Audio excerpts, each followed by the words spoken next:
el diseño, la tecnología y la gramática. Y eso le ha llevado a ser directora creativa en diversas agencias, tanto de medios como creativas, y a viajar entre la costa este y la oeste americana, hasta que fue reclutada por Amazon como directora creativa dentro del grupo de diseño publicitario y experiencial. Con ustedes, Kate McCagg.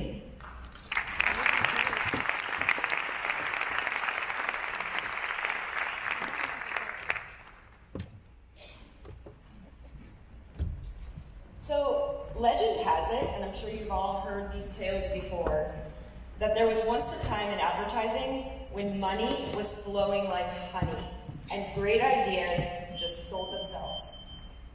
The Don Drapers of the world said they loved an idea, everyone trusted them, they fell in line.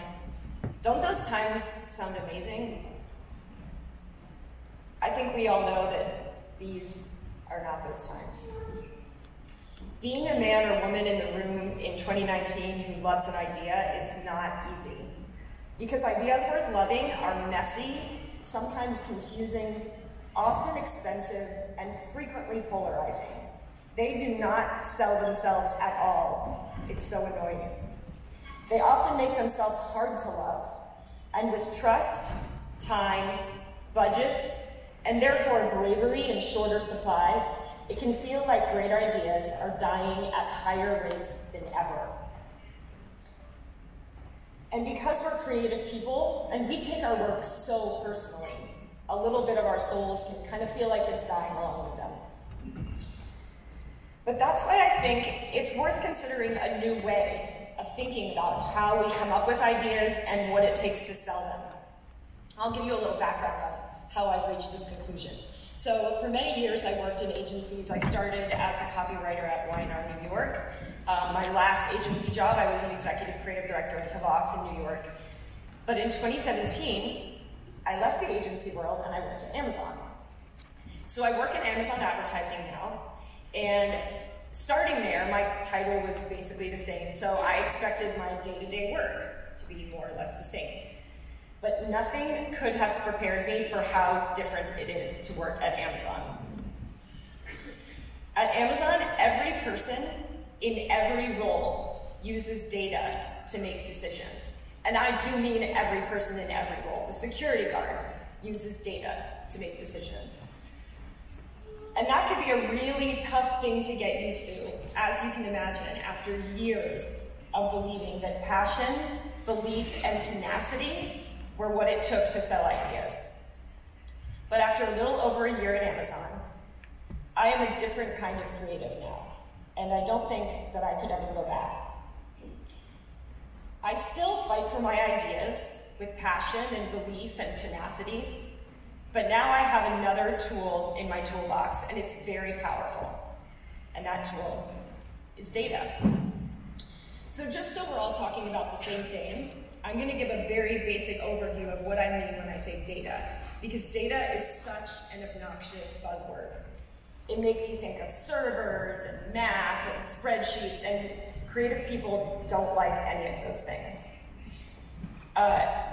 That means that it makes us really, really nervous. We feel like we should know what people are talking about when they say data, and then we kind of just brush over it and hope nobody notices. But hopefully, by the end of our time together today, you will actually look forward to making it a natural step in the process that you take when you come up with your best ideas and sell them. So first and foremost, do not let data scare you. It's a big word, but all it is factual information used as a basis for reasoning, discussion, or calculation. In general, there are two main types of data. There's big data, and there's small data. Big data is a set of data points that is so massive and complex that we need computers to help us understand it. Some examples of big data are the contents of the entire world's web search. These are databases that we're adding to at a volume much faster than we can actually understand and figure out how to use them. Not all big data can reveal trends or help us predict things, but when they do, and we look more closely at those trends, we start to get another kind of data, and that's small data. Small data is generally more specific, more accessible, it's really easier to find, it's more informative, and it's actionable. There's something we can do oftentimes coming right off of learning a new piece of small data. And it's generally connected to specific human experiences. Some examples of small data are customer surveys, focus groups, everyone's favorite, social media listening. Small data is often where true insights come from, and it can be a great source of inspiration when you're developing and selling ideas you love. And it really is surprisingly easy to come by. Working with data has completely changed my mind about the role of creative people in 3 big ways. So I'm going to kind of walk through those 3 ways that my mind has changed about how I perceive our role as creatives in business. And I'm going to talk a little bit about how you could think about using data in new ways to show how you love your ideas without turning yourself into a total robot. So the first area where my mind has really changed is the way that I think about relevance. So how do we know if an idea matters? For most of my career, when I worked in agencies, our love, like the people in this room, our clients, creatives, our love was enough to make an idea relevant. If my CD loved it, that was all the proof I needed. Once I was a CD, that was all the proof my team needed. Everything was gut feel that told us that something was relevant. Of course, there was strategy and research upstream, but by the time it got to the creative department, the rigor around truly validating our approach, other than a traditional focus group after we had come up with our ideas, just wasn't there. Now, I need proof that the idea is relevant for customers too. And when I talk about customers, I mean the human beings who will watch our advertising, the people whose behavior we're trying to persuade to change. I don't stop now at ideas that spark my interest. I need for my teams to show me the data that says that our target audience will also have their interest sparked by our idea. So I'll compare the agency process a little bit to a more data-driven process to illustrate. I'm sure we've all received a brief where 75% of the content in that brief was about the brand, what the brand wants to say, who they are not. The target audience usually gets one line in there. It's usually not even a full sentence. It might be an age, a gender, an archetype, but we don't recognize them as someone that we really know or care about. And when we don't have enough data, we just assume that those people are like us. But we are very rarely good proxies for our target audiences.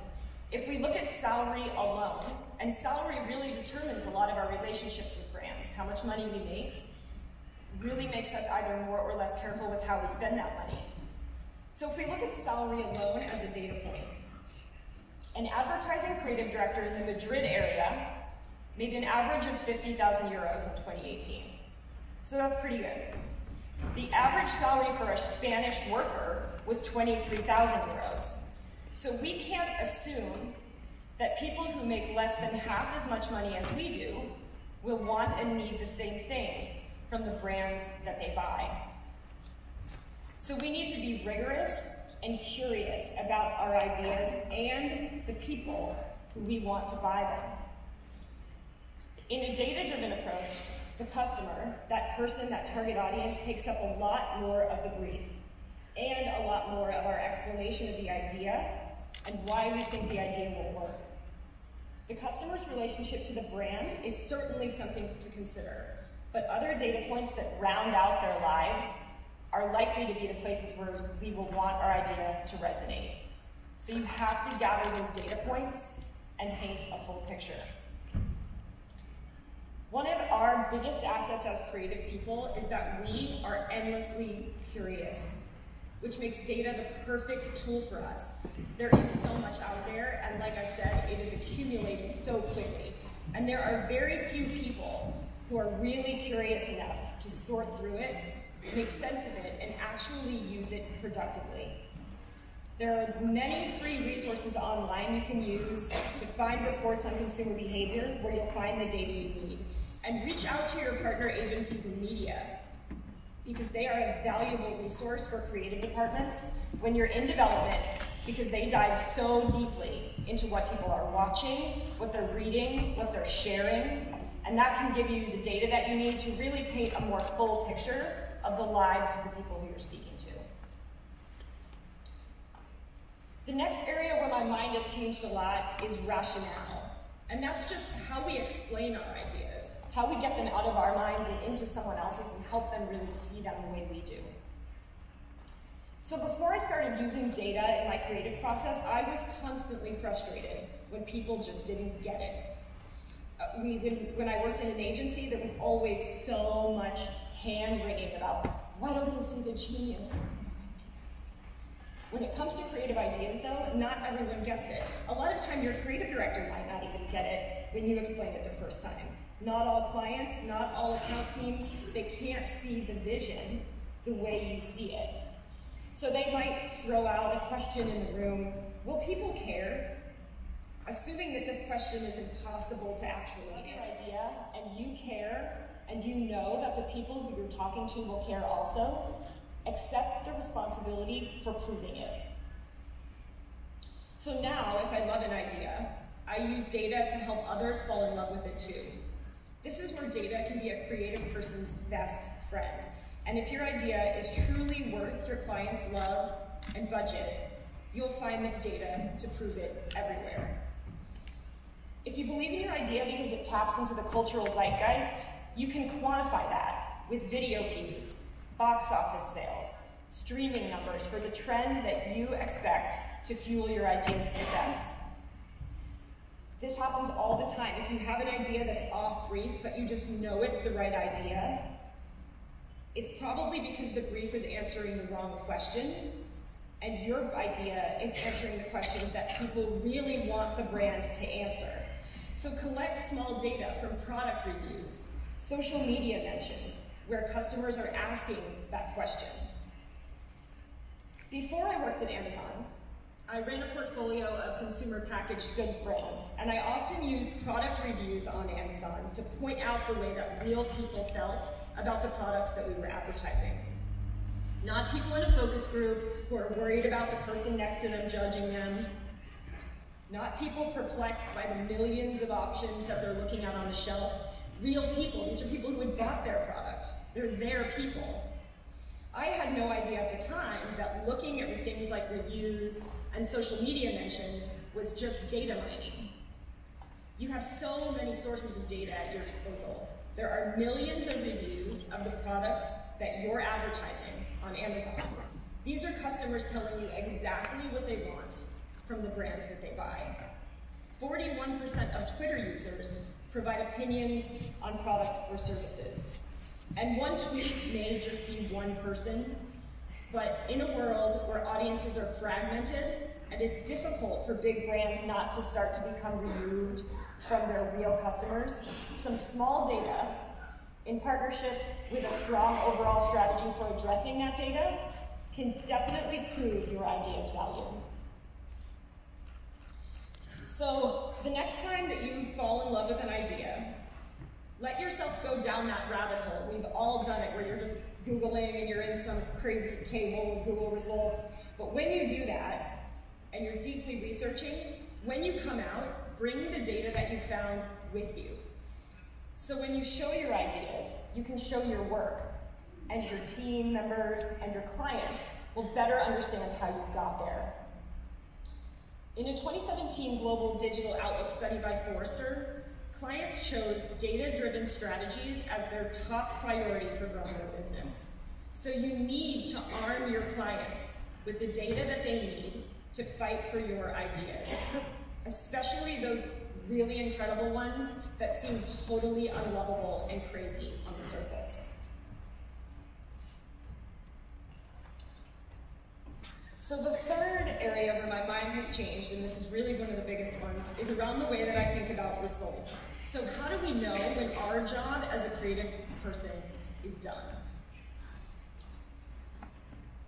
So before, when I worked in an agency, I see now that I was focused on the wrong finish line. For years, as a creative person, having the idea and getting it made was enough. One great idea, well executed, could make your entire career. So when I worked in an agency, I was focused on getting to the idea and launching it. That takes an incredible amount of work. How much more could we possibly ask of ourselves? When I delivered the work, the creative part was finished. And what happened after launch felt out of our hands. What it sold, exactly how it raised esteem for the brand, these were metrics reported on by our clients. But the people responsible for ideas could not possibly be held responsible for their outcomes.